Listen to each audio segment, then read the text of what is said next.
आपस में मिलकर विचार करके सारे देश को ठीक चलाने के लिए संसद होती है, लेकिन वहाँ एक विरोधी पार्टी होती है और विरोध करना उसका।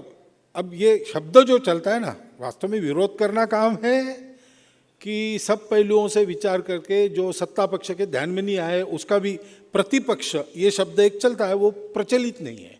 वास्तव में काम प्रतिपक्ष का है, विरोधी पक्ष का है काम।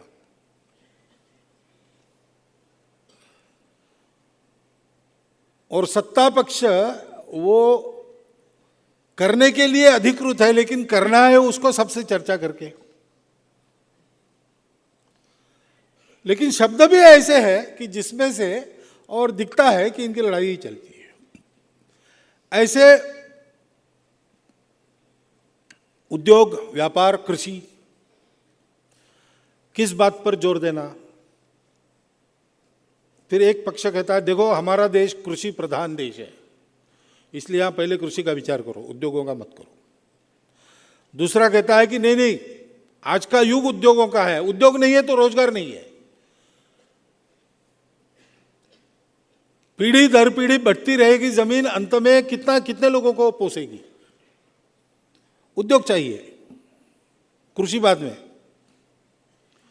और फिर लोग कहते हैं कि अरे उद्योग, कृषि ये सब व्यापार पर निर्भर है, व्यापार चाहिए। व्यापार भिन्न है, कृषि भिन्न है, उद्योग भिन्न है, इसका एक दूसरे से संबंध नहीं। और इसलिए एक को बड़ा करना है तो बाकी दो को छोटा रखना पड़ेगा। लेकिन वास्तव में ऐसा है नहीं। मनुष्य के जीवन में इन तीनों की आवश्यकता है। कहीं पर व्यापार ज्यादा आवश्यक है, कहीं पर कृषि ज्यादा आवश्यक है, कहीं पर उद्योग ज्यादा आवश्यक है, ये हो सकता है। लेकिन विचार करते समय इन तीनों का विचार करना पड़ेगा, तब वास्तव में संपत्ति बनेगी। संपत्ति यानी केवल मुद्रा नहीं है, मनुष्य के जीवन को चलने के लिए आवश्यक सारी वस्तुओं का निर्माण, उत्पादन। वास्तव में प्राकृतिक संसाधन और मनुष्य के अपने प्रयास से उसमें से उसका नुकसान न करते हुए किया गया निर्माण, ये संपत्ति है, ये लक्ष्मी है, ये समृद्धि है।